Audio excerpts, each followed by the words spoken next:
பிரியமானவர்களே, உங்கள் யாவருக்கும் ஆண்டவராகிய இயேசு கிறிஸ்துவின் நாமத்தினாலே காலை வணக்கத்தையும் வாழ்த்துதலையும் தெரிவித்துக் கொள்கிறேன். கர்த்தருடைய கிருபை நம் அனைவரோடு கூட இருப்பதாக. இந்த நாளின் காலை வேளையிலும் கர்த்தர் நமக்கு தருகிற வேத வார்த்தை சங்கீதங்களின் புஸ்தகம் 119வது சங்கீதம் 76வது வசனம் விதமாய் சொல்லுகிறது. நீர் உமது அடியேனுக்கு கொடுத்த உமது வாக்கின்படி உமது கிருபை என்னை தேற்றுவதாக என்று சொல்லி வேதம் கூறுகிறது. ஆம், எனக்கு அருமையானவர்களே, இந்த காலை வேளையிலே நானும் அவ்விதமாகவே பேசுகிறேன். உமது வாக்கின்படி உமது கிருபை என்னை தேற்றுவதாக.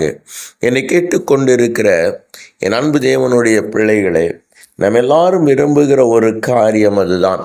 ஆண்டவர் தமது வாக்கின்படி நம்மை ஆற்ற வேண்டும், அல்லாவிட்டால் அவருடைய வாக்கின்படி நம்மை ஆசீர்வதிக்க வேண்டும். இல்லை என்று சொன்னால் அவர் சொன்ன வார்த்தையின்படி அவர் நமக்கு நன்மைகளை செய்ய வேண்டும் என்று தான் நாம் எல்லாரும் நினைக்கிறோம். இது நம்ம எல்லாருடைய ஆசையும் கூட. ஆனால் வேதம் சொல்லுகிறது, இந்த வார்த்தையின்படி தேற்றுகிற கிருபை எவ்வளவு மேலானது என்பதை வேதம் அநேக சூழ்நிலைகளிலே நமக்கு சொல்லி போகிறது. ஒரு வேத சம்பவத்தை மாத்திரம் நான் உங்களுக்கு காட்டித்தரலாம் என்று யோசிக்கிறேன். என்னை கேட்டுக்கொண்டிருக்கிற என் அன்பு தேவ திருச்சபையே, மம்ரேயின் சமபூமியிலே ஆண்டவர் ஆபிரகாமுக்கு தரிசனமாகி, இதோ சோதோம் கோமோரா பட்டணங்களை நான் அழிக்கப் போகிறேன் என்று சொல்லுகிறார். இந்த நேரத்திலே ஆபிரகாம் சோதோம் கோமோரா பட்டணத்திற்காய் அவர் திறப்பிலே நிற்கிறார். காரணம் என்ன? அவருடைய சகோதரராகிய லோத்து அந்த சோதோம் கோமோரா பட்டணத்திலே வாழ்கிறார். இதை மனதில் வைத்து ஆபிரகாம் தேவனோடு கூட எவ்வளவோ அவர் போராடி பார்க்கிறார். கடைசியாய் தேவன் அவர் சோதோம் குமாராவை பார்த்து அவர் போய்விட்டார். ஆபிரகாமும் தன் இடத்திற்கு திரும்பிவிட்டார். ஆனால் தேவன் அந்த ஆபிரகாமை அவர் பார்த்திருக்கிறார். அவனுடைய தவிப்பை பார்த்த கர்த்தர் சோதோம் குமாராவுக்குள்ளாய் வந்த பொழுது இந்த லோத்து அவருக்கு எதிர்கொண்டு போய் அந்த 2 தூதர்களையும் தன்னுடைய வீட்டிற்கு அழைத்து போகிறார். தன்னுடைய வீட்டிற்கு அழைத்து போய் தன்னுடைய வீட்டிலே அவர் இரவு தங்கும்படியாய் அங்கே இருக்கிற பொழுது அந்த வீதியினுடைய எல்லா மனுஷரும் அந்த வீட்டை சூழ்ந்து கொண்டிருக்கிறார்கள். அவர்களை வெளியே கொண்டு வா என்று சொல்லுகிறார்கள். லோத்து சொல்லுகிறார், இந்த அநியாயம் செய்ய வேண்டாம் என்று சொல்லுகிறார். அவருடைய 2 பெண் மக்களையும் பிடித்து வெளியே விட்டு அந்த மனுஷனுக்கு பதிலாக என்னுடைய பெண் மக்களை நான் வெளியே விடுகிறேன் என்று சொல்லுகிறார்.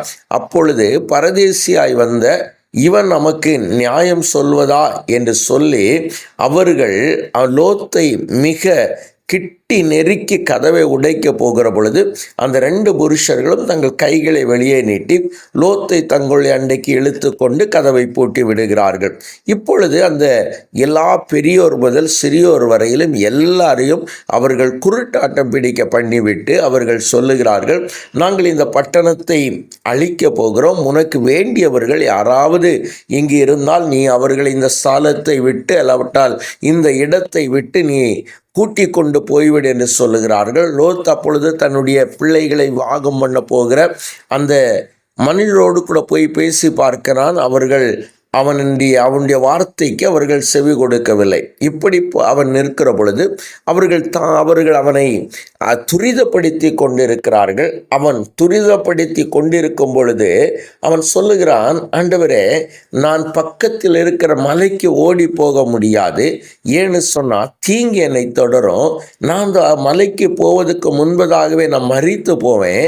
அதனால நான் பக்கத்தில் இருக்கிற அந்த ஊருக்கு நான் போய் பிழைக்கத்தக்க அங்கு ஓடி போகிறேன் என்று சொன்னான். அதற்கு கர்த்தர் சொல்லுகிறார், நீ கேட்டுக்கொண்டபடி நான் அந்த ஊரை கவிழ்த்து போடாதபடிக்கு இந்த விஷயத்திலும் அனுக்கிரகம் பண்ணினேன். தீவிரமாய் அங்கே ஓடி தப்பித்துக்கொள். நீ அங்கே போய் சேரு மட்டும் நான் ஒன்றும் செய்யக்கூடாது என்று ஆண்டவர் சொல்லுவார். பாருங்கள், ஆண்டவர் எவ்வளவு நல்லவர். இந்த லோத்துக்கு கொடுத்த வாக்கை அப்படியே அவர் காப்பாற்றுகிறார். அதனாலேயே அவன் மேலே அந்த கிருபை இருந்தது. அவன் பிழைத்து கொண்டான் என்பதாய் நாம் பார்க்க முடிகிறது. என்னை கேட்டுக்கொண்டிருக்கிற அன்பு தேவ திருச்சபையே, இன்றைக்கும் உங்களுக்கு கொடுத்த வாக்கின்படியே அவர் காப்பாற்றுகிற கர்த்தர் அந்த கிருபையை உங்கள் மேலே பெருக பண்ணுகிறார். எனவே அதை பெற்றுக்கொள்ளும்படியாய் கண்களை மூடி செபிக்கலாமா? எங்களை நேசிக்கிற எங்கள் நல்ல தகப்பனே, இந்த நல்ல வேளைக்காய் நாங்களும் நன்றியோடு துதிக்கிறோம். நீர் நல்லவர் அப்பா, மகிமையானவர் ஆண்டவரே, மகத்துவமான கிருபைகளை எங்களுக்கு தருகிறவர் ஆண்டவரே. அந்த நல்ல கிருபைகளுக்காய் உமக்கு நன்றி.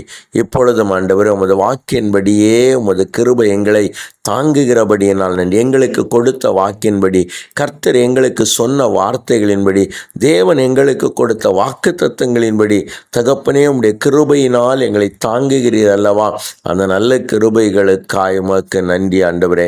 ஆண்டவரே, இந்த நாள் முழுவதும் ஆண்டவரே, நீர் எங்களை கரங்களை பிடித்து நடத்தும் ஆண்டவரே. இந்த நாள் முழுவதும் உடைய கிருபை எங்களோடு கூட வரட்டும். இந்த நாள் முழுவதும் உடைய தயவுள்ள கரம் எங்களை பாதுகாத்துக் கொள்ளட்டும். நீர் மாத்திரம் வழி நடத்தும். இயேசுவின் நாமத்தில் ஜெபிக்கிறோம் எங்கள் ஜீவனுள்ள நல்ல பிதாவே.